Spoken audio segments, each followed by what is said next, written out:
Je me rappelle, l'an dernier, en 2014, je travaillais comme interprète à une conférence à Lausanne en Suisse. C'était une conférence sur les métiers du sport. Et là, un des invités, c'était Jean-Claude Bivet. Tu le connais? Jean-Claude Bivet, si tu ne le connais pas, c'est le PDG de la marque de montres suisse, Hublot. Et là, il est sur scène et il y a le modérateur qui lui pose une question. Il lui dit: Monsieur Bivet, imaginez un jeune diplômé. Il est motivé, dynamique et innovateur et il veut absolument travailler avec vous. Qu'est-ce qu'il doit faire? Qu'est-ce qu'il doit faire? Et là, Monsieur Bivet, il lui répond: je veux savoir quel a été son plus gros échec. Son CV, c'est pas la peine qu'il me donne, non, non. Je veux savoir quelle est la plus grosse connerie qu'il ait faite. Je veux savoir quel est l'échec qu'il a mis par terre, l'échec le plus retentissant qu'il ait vécu. Parce que s'il a vécu un gros échec, c'est certainement parce qu'avant, il a pris un gros risque. Et j'aime les gens courageux. Et ensuite, s'il a vécu un gros échec, par la suite, il a certainement appris une grosse leçon. Et j'aime les gens intelligents. Salut les gars, je suis Grégory Berge et c'est moi qui vais t'accompagner lors de ce cours pour devenir le meilleur athlète que tu puisses être. Mais pour faire connaissance là, je vais partager avec toi deux événements. Deux événements de ma vie. Le premier, Monsieur Bivet, il aurait été content, je vais partager avec toi l'échec le plus foudroyant que j'ai vécu. Et ensuite, je te raconterai un des plus beaux succès de ma vie. Le plus grand de mes échecs est arrivé en 2011. À cette époque-là, je vivais à Tokyo, au Japon, et à cette époque-là, je travaillais comme ostéopathe. Mon projet en arrivant là-bas, c'était de construire ma propre clinique d'ostéopathie. Avec, imagine, les vitres exactement là où je les voulais, les plantes exactement là où je les voulais, la décoration, bref, c'était la clinique de mes rêves. J'avais aussi fait les démarches pour être officiellement reconnu par le registre des ostéopathes japonais. Je les ai contactés, il y avait quelqu'un qui faisait la traduction entre mon anglais et leur japonais. Et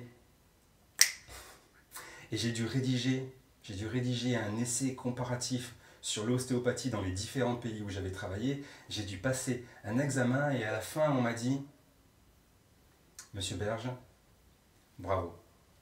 Vous êtes le premier ostéopathe étranger dans l'histoire à être officiellement accrédité au Japon. Ce projet de clinique, il était pharaonique. Pharaonique. J'avais demandé un prêt à la banque de 50 000 €.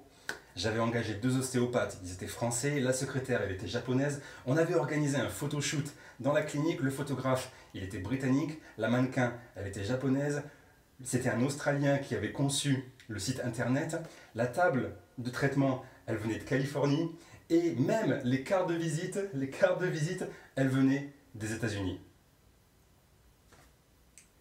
Le projet était incroyable.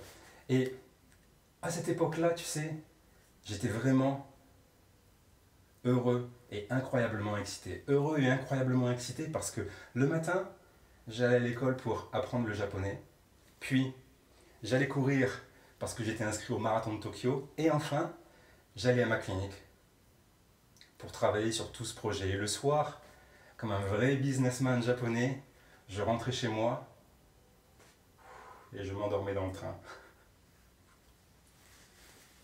La clinique, on l'a ouverte en février. Et progressivement, chaque semaine, il y avait de plus en plus de clients. Et je me rappelle, au bout d'un mois d'existence, on avait reçu les flyers, les prospectus, les brochures. Et là, j'étais au bureau, j'avais préparé tout un tas de courriers, un tas d'enveloppes que je voulais envoyer aux ambassades de Tokyo. Dieu sait s'il y en a des ambassades à Tokyo.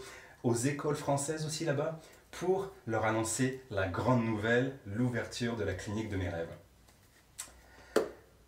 Mais dommage pour moi, c'est le lendemain de cette journée qu'il y a eu un tremblement de terre, un tsunami et l'explosion nucléaire à Fukushima. Peut-être que tu en as entendu parler. Et en conséquence, au-delà de l'aspect émotionnel, c'est comme ça que tous mes patients ont quitté le Japon et sont retournés dans leur propre pays. Alors j'ai pris la décision de fermer boutique, de fermer la clinique de mes rêves après 1 mois d'existence. J'ai pris la décision de quitter le Japon, même si ça m'a brisé le cœur. J'ai pris la décision de quitter le Japon parce qu'il fallait que je trouve un travail pour commencer à rembourser les 50 000 euros. J'ai perdu des amis, une vie sociale, j'ai perdu une relation amoureuse et j'ai perdu ma place dans un pays où j'étais comme un poisson dans l'eau. Petit échec, moyen échec, gros échec. Mon échec. Bon, maintenant je vais te parler d'un des plus beaux succès de ma vie, mais avant il faut que tu me donnes au moins quelques secondes, il faut que je trouve une énergie différente pour te parler de ça. C'est pas possible sinon tout le monde va déprimer.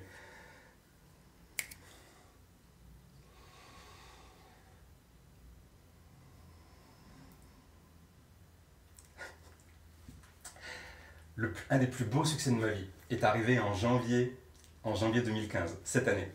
En janvier 2015, il y a la Fédération française de triathlon qui m'a contacté pour me dire que j'étais sélectionné en équipe de France amateur. Alors, je vais pas te mentir, être en équipe de France, rien que ça suffit. Tu sais, être en équipe de France, c'est un rêve d'enfant. Et juste ces quelques mots, être en équipe de France, ça suffit pour transformer ta vie. Et donc, je me rappelle, tu sais, j'avais reçu cette nouvelle le mercredi après-midi, le jeudi matin, je partais à l'entraînement et j'avais un truc nouveau qui brûlait à l'intérieur. Je suis parti courir et je me suis dit, non Greg, à partir de maintenant, tu es en équipe de France. Tu cours plus comme avant. Tu cours plus comme avant, tu es à un autre niveau de concentration maintenant. Mais la raison pour laquelle ce moment-là est un des plus beaux succès de ma vie, c'est pas juste le fait d'être sélectionné en équipe de France, c'est parce que cette belle nouvelle, cette très très belle nouvelle est arrivée 2 mois après une période très noire où j'ai failli abandonner, où j'étais à 2 doigts d'abandonner, où j'étais à un cheveu d'abandonner le triathlon. Cette période noire, c'était juste après les championnats de France, c'était en octobre, et en même temps, je me suis blessé, mon coach m'a viré, et en plus, on est passé à l'heure d'hiver. Tout en même temps, la totale.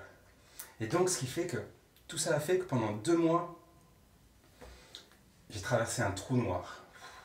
Un trou noir et j'en voyais pas la fin.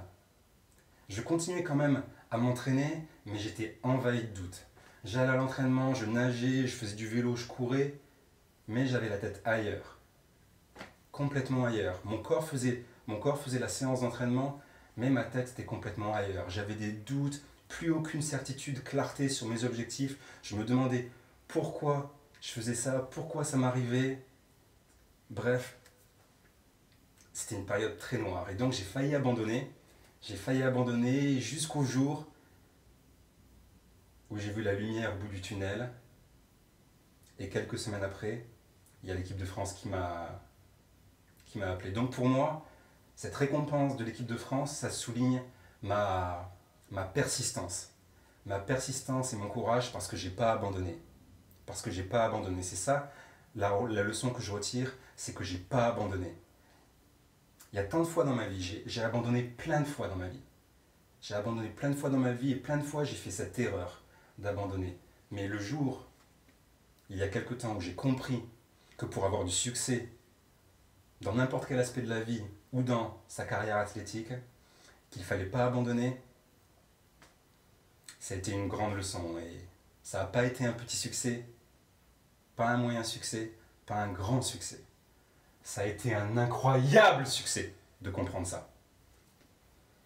Alors je te donne rendez-vous bientôt pour ce court vidéo pour devenir le meilleur athlète que tu puisses être. Peace.